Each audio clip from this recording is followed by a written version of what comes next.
People often think I'm some sort of magician. They keep asking me, Mr. Brossard, how do you catch all those insects for your television series? I'm no magician, just an entomologist. That's why it's no great secret for me to introduce you to some of the tricks of our trade. You've come at a very good time. I'm just about to leave on another hunting expedition.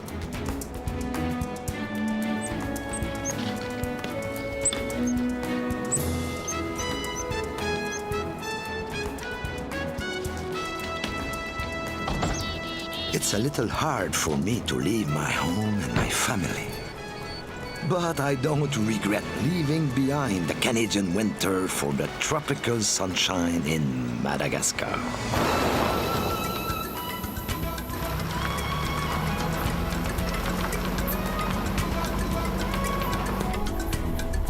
After an uneventful flight, we are ready to start our adventure.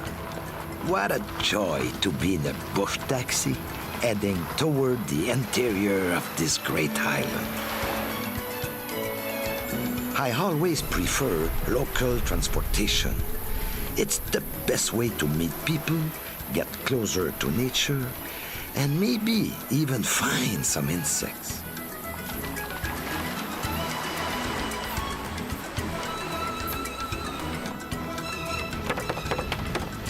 Stop! I think I saw something. I'm sure that insect landed in the bushes next to the road. Lesson 1, never put your net in the baggage compartment. Fortunately, I never leave my little pocket net behind.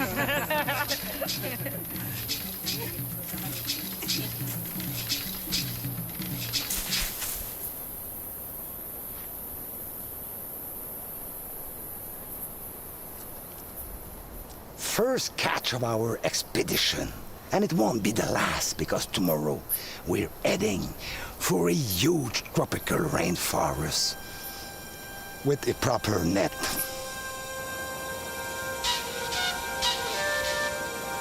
Most of Madagascar's national parks are virgin tropical rainforests. They protect an unbelievable number of unique plants and insects.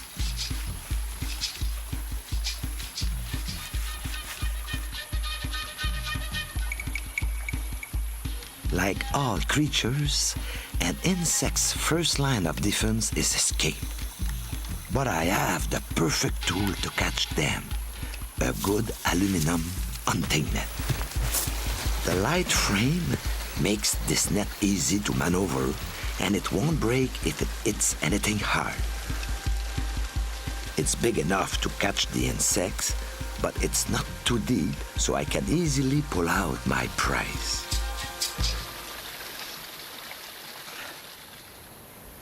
So you think it's easy? Wait, now I'm going after some tougher game. My next target is a dragonfly. These insects are capable of performing the most unbelievable aerobatics. Some entomologists have had to chase them with badminton rackets or even shoot them with rifles loaded with sand. But those methods are not my style. I prefer to go one-on-one. George Brossard versus the dragonfly, or more precisely, versus the insect's amazing eyes.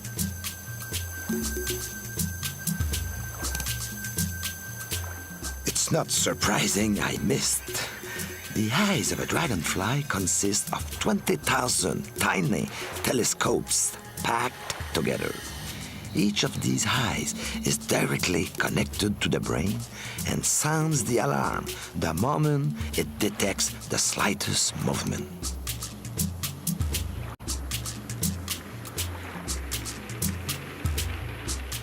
This is what my movements probably look like to the dragonfly. giving him lots of time to escape. I will have to try another tactic. Luckily, dragonflies are territorial insects which always come back on their favorite perch. So, we'll wait.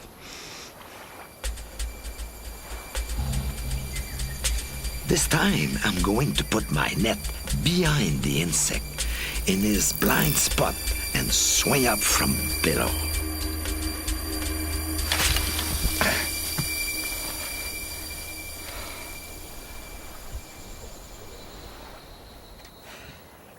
That's the only way to fool.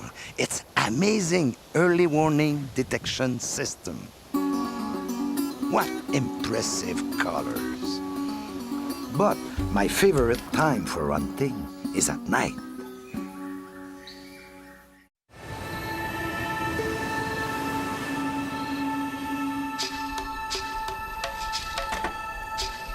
In order to avoid predators, many insects are nocturnal.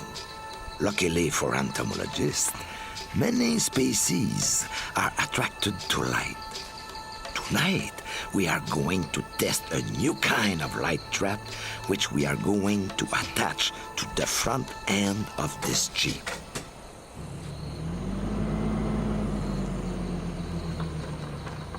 The headlights attract many insects that would normally be crushed by the Jeep. But with this new trap, the insects are gently caught as they cling to the net.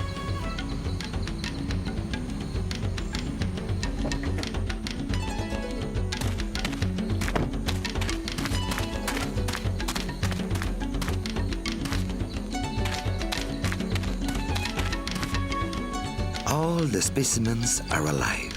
I would choose the insects that interest me and let the others go.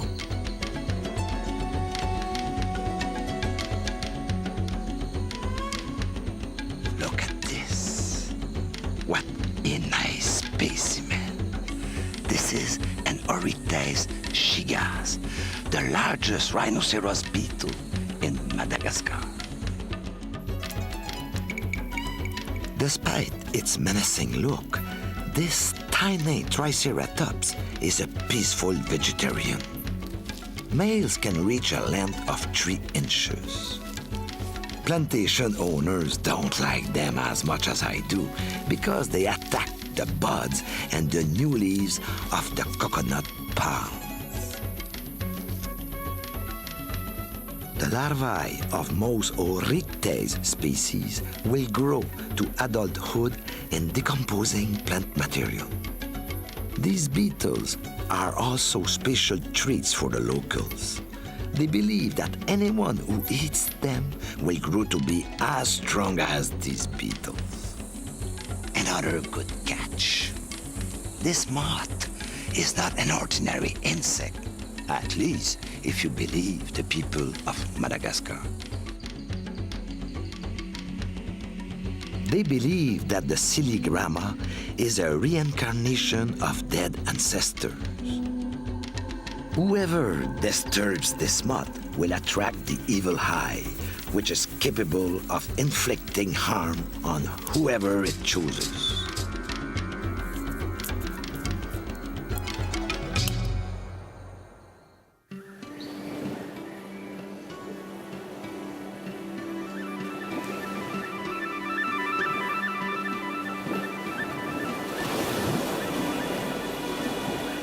It's daytime again. I know that I'm no longer under the spell of the evil eye because I'm sure there are magnificent beetles basking in the sun at the top of these trees. It is impossible to reach them with my net, but I know what to do. Just stick around, little beetle. I'm coming to get you. If the beetles won't come to the net, well, the net will go to the beetles. See what you have to do to catch some insects. Watch this. The pole is long enough, but its precision leaves something to be desired.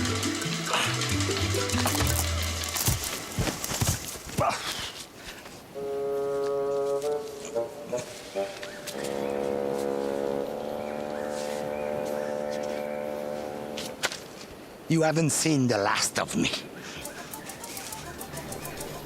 Don't get excited. I have no intention of cutting down every tree in the forest to find flower beetles. I'm going to use the small axe as a counterweight to help me hoist a trap high up to where these elusive creatures live. These flower beetles are not so stupid that they will walk into a trap, but they do adore ripe fruit. They can't resist the ultimate weapon in my arsenal, a soft banana. The trap is in place. We'll come back later. The ripe banana smell did the trick. While they are eating, there's something else I want to show you. Or rather, someone. The greatest bugman in Madagascar. It's never too late to learn new hunting techniques. I'm stopping here in Mandraka to learn a little more about Madagascar's insects. From legendary entomologist Professor André Perieras. Monsieur Pierreras. Monsieur Georges Brossard. Ah, ben quel plaisir, quel plaisir, quel plaisir. Je vous attendais. Un bon entomologiste comme vous. For more than 40 years, this man has explored the most remote corners of this great island, helping colleagues and friends from around the world with the enormous task of classifying all the insects in Madagascar. He alone has discovered no less than 3,000 new insect species. The word Perieras makes up part of the scientific name of no less than 300 insects. What an honor it is for me to visit his lab. In my own way, I honor this man's devotion to the future survival of insects by giving him this golden scarab. It's the custom among entomologists to exchange specimens when they meet. Mr. Perieras, in exchange, has prepared a box for me. To my great pleasure, it contains some of the most beautiful jewel beetle specimens found in Madagascar. There's no doubt that Mr. Perieras is the world's best hunter of these shiny beetles. He alone has discovered no less than 700 new species. But what's even more amazing is the original technique that he perfected to catch these amazing creatures. He works with the help of a highly specialized killing machine, one that only the insect world could produce. We found the burrow of this merciless hunter, and it's a lone wasp. Mr. Perieras explains that it's a ground-nesting wasp. It gathers its victims in the morning, and then later it makes a chamber in which to put it. It lays an egg and then keeps on digging to make more chambers, 3 or 4, one behind the other. The wasp attacks a beetle. It grabs it with its jaws. But the beetle hardly reacts because it's sure that the wasp's stinger won't be able to penetrate its thick shell. But there's a chink in the beetle's armor where the head and the thorax meet. That's the exact spot where the wasp's stinger will penetrate its victim's shell and destroy its nervous system. The wasp flies off carrying the paralyzed insect, which is double its own weight. Once in its burrow, the wasp will lay an egg directly on its victim. When the larva is born, it will leisurely feed on this unfortunate beetle. Each species of wasp specializes in only one kind of prey. I think we have come to the right place. Regardez-moi ça. Look at that. It's unbelievable. There are about 30 beetles beetles in this single burrow. And the ground wasp did not make any mistakes. Every one of its victims is a jewel beetle. So that's the secret behind Mr. Pereira's fabulous collection.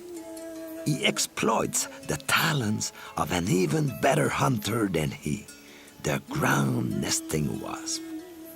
I'm sorry to say goodbye to this gifted entomologist, but there are other surprises waiting for us in the south of this island.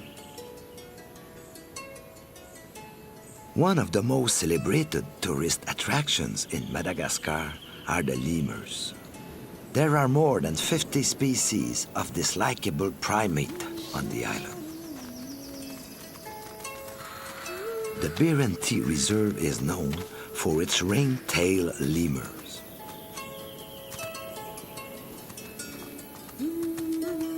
As you may have already figured out, I'm no ordinary tourist.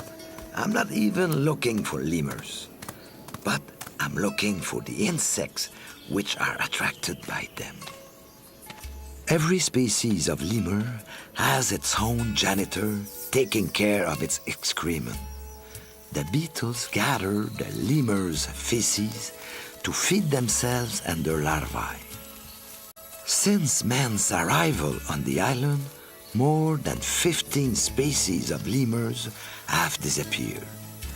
You can be sure that 15 species of these wonderful beetles have also disappeared, along with the sources of their food supply.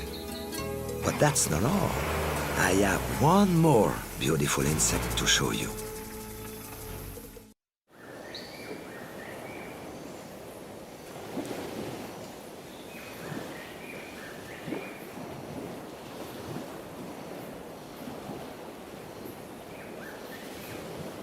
I've caught many insects in my career. All entomologists do, but one thing must be made clear.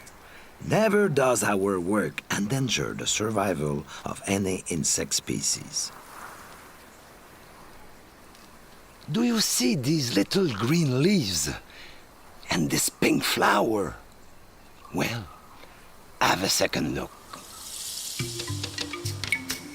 They are leaf hoppers, well camouflaged. They are feeding on the sap of this creeper. They are roseas. As larvae, their appearance is even more amazing. Their bodies are covered with these amazing white tufts. These waxy growths seem to discourage predators.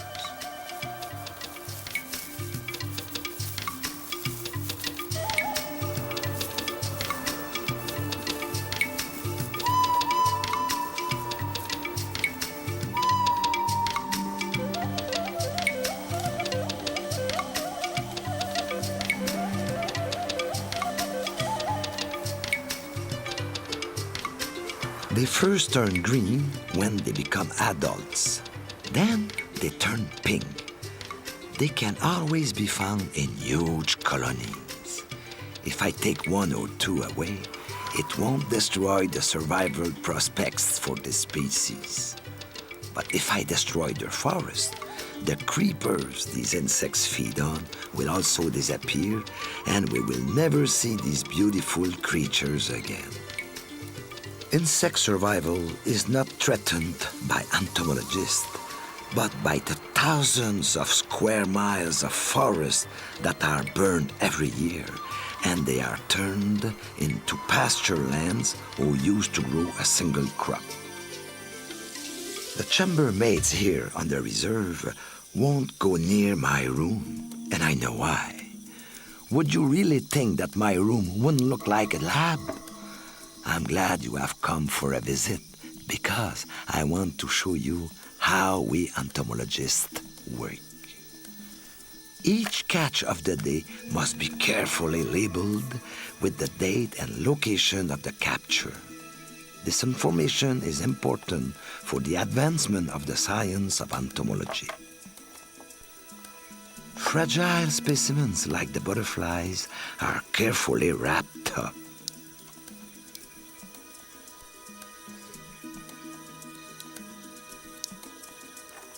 This phasmid would be a star attraction in any insectarium.